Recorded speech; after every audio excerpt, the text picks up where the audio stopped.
Next question.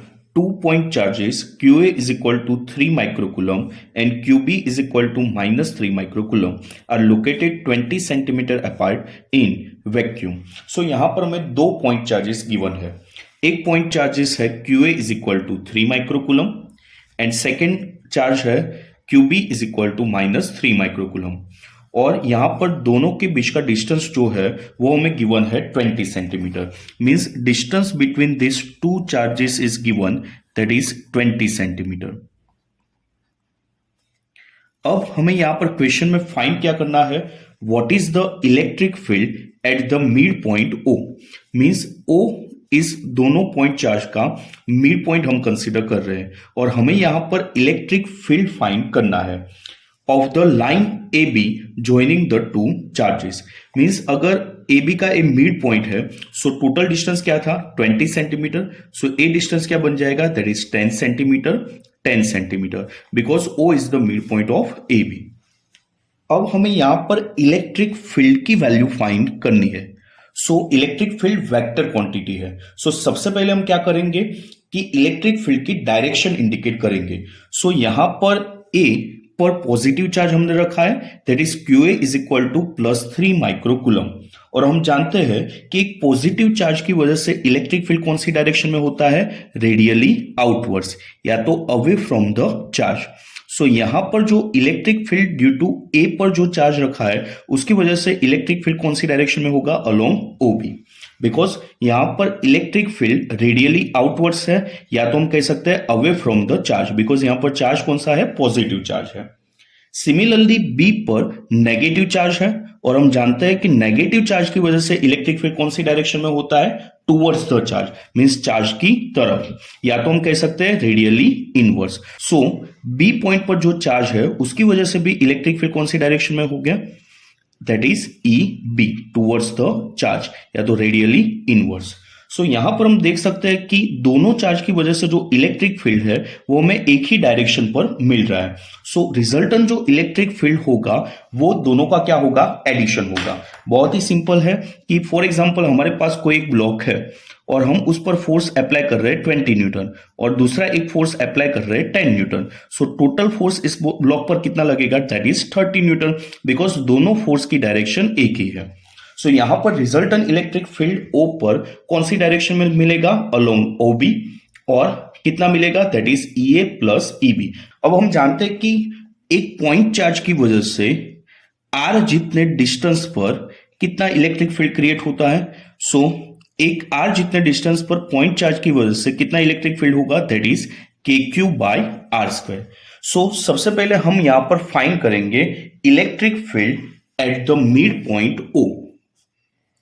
Electric field at the mid point O due to कौन से charge की वजह से, ड्यू टू QA. सो ये पॉइंट चार्ज है, पॉइंट चार्ज से R जितने डिस्टेंस पर कितना इलेक्ट्रिक फील्ड होगा, that is KQ by R². So यहां पर हमें EA की वैल्यू कितनी मिलेगी, that is EA is equal to KQA divided by R². So K की कितनी वैल्यू होगी, दैट इज 9 इंटू 10⁻⁹. QA हमें गिवन है 3 microcoulomb, so 3 into 10⁻⁻⁶ coulomb. And distance हमें सेंटीमीटर में दिया गया है, सो हमें मीटर में कन्वर्ट करना होगा, दैट इज 0.10 मीटर. सो यहां पर हम रख देंगे 0.10 का स्क्वायर. सो इसको हम सॉल्व करेंगे. सो हमारा आंसर नियरली कितना आएगा, that is EA is equal to 2.7 into 10⁻⁶.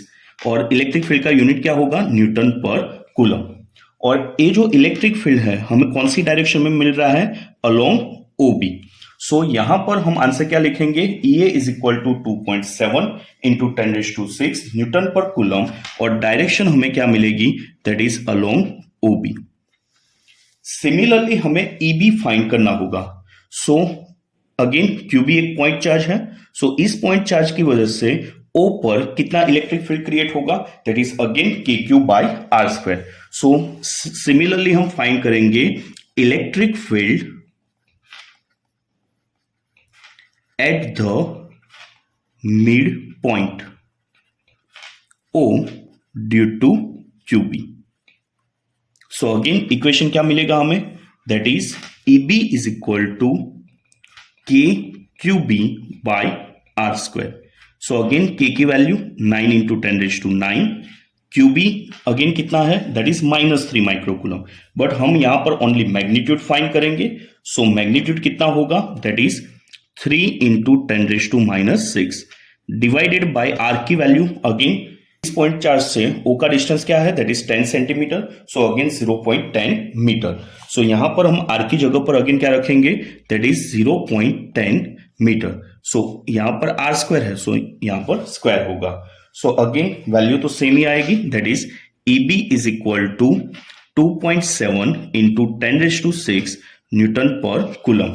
और अगेन जो इलेक्ट्रिक फील्ड है EB वो कौन सी डायरेक्शन में है, अलोंग OB.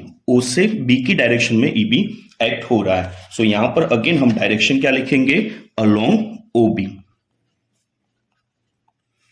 सो हमें रिजल्टेंट इलेक्ट्रिक फील्ड कितना मिलेगा, so resultant field at the mid point O, resultant field at the mid point O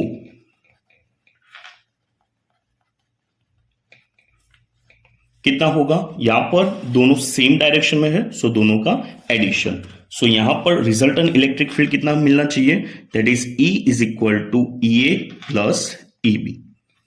so EA की वैल्यू कितनी थी, that is 2.7 into 10 raised to 6 plus EB की value भी कितनी है, that is 2.7 into 10 raised to 6. So 2.7 that is common, so 2.7 into 10 raised to 6 plus 2.7 into 10 raised to 6. So 2.7 plus 2.7 कितना होगा, that is 5.4. So 5.4 10 raised to 6. So 5.4 into 10 raised to 6 newton per coulomb. और कौन सी direction में act होगा, again along OB. So resultant electric field कौन सी direction में हमें मिल रहा है, अलोंग OB की डायरेक्शन में. सो हमारा फर्स्ट क्वेश्चन हो गया कि मिड पॉइंट पर कितना इलेक्ट्रिक फील्ड होगा. सो मिड पॉइंट पर जो इलेक्ट्रिक फील्ड की वैल्यू होगी वो कितनी होगी, 5.4 into 10 raised to 6 newton per coulomb. और डायरेक्शन क्या मिलेगी, that is along OB. Next question क्या है, if a negative test charge of magnitude 1.5 into 10 raised to -9 coulomb is place at this point, what is the force experience by the test charge.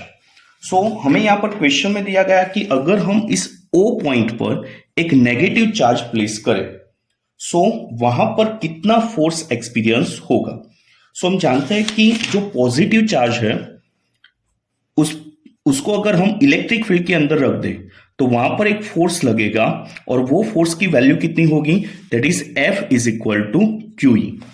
और direction क्या होगी, electric field की direction में एक force लगेगा. अगर चार्ज कौन सा है, पॉजिटिव चार्ज है, सो इलेक्ट्रिक फील्ड की डायरेक्शन में एक फोर्स एक्ट होगा. बट अगर एक नेगेटिव चार्ज है उसको अगर हम इलेक्ट्रिक फील्ड के अंदर प्लेस करें तो वहां पर फोर्स कितना लगेगा, that is again F is equal to QE. But electric field की ऑपोजिट डायरेक्शन में फोर्स एक्ट होगा. क्लियर. सो पॉजिटिव चार्ज पर फोर्स कौन सी डायरेक्शन में लगता है, इलेक्ट्रिक फील्ड की डायरेक्शन में लगता है. और नेगेटिव चार्ज पर फोर्स कौन सी डायरेक्शन में लगता है, इलेक्ट्रिक फील्ड की ऑपोजिट डायरेक्शन में. सो यहां पर हमें जो चार्ज प्लेस करना है वो चार्ज कौन सा है, नेगेटिव चार्ज है. और उस नेगेटिव चार्ज की वैल्यू कितनी दी गई है, that is 1.5 into 10 raised to -9 coulomb. वहां पर कितना फोर्स एक्सपीरियंस होगा, सो हम लिख सकते हैं part B, force on a negative charge of 1.5 into 10 raised to -9 coulomb place at the mid point O. और उस फोर्स की वैल्यू कितनी होगी, that is F is equal to QE. So Q हमें नेगेटिव चार्ज दिया गया है 1.5 into 10 raised to -9 coulomb. So Q की जगह पर हम लिखेंगे 1.5 इंटू 10 raised to -9. और उस मिड पॉइंट पर इलेक्ट्रिक फील्ड हमने फाइंड कर दिया है. सो इलेक्ट्रिक फील्ड कितना लगेगा, that is 5.4 into 10 raised to 6. सो यहां पर हम E की जगह पर क्या लिखेंगे, that is 5.4 into 10 raised to 6. सो इसका अगर हम सॉल्यूशन करेंगे सो हमारे पास आंसर क्या आएगा, that is 8.1 into 10⁻³ Newton. So force की वैल्यू हमें मिलेगी 8.1 into 10⁻³ Newton. But negative charge पर फोर्स कौन सी डायरेक्शन में लगता है, इलेक्ट्रिक फील्ड की ऑपोजिट डायरेक्शन में। सो यहां पर अगर हमने एक नेगेटिव चार्ज रखा तो इलेक्ट्रिक फील्ड इस डायरेक्शन में है, तो उसकी ऑपोजिट डायरेक्शन मींस ये जो फोर्स लगेगा वो कौन सी डायरेक्शन में लगेगा, अलोंग OA। सो यहां पर हम डायरेक्शन लिख देंगे, ये जो फोर्स है वो कौन सी डायरेक्शन में लगेगा, along OA। Clear? So the force on a negative charge acts in the direction opposite to that of electric field.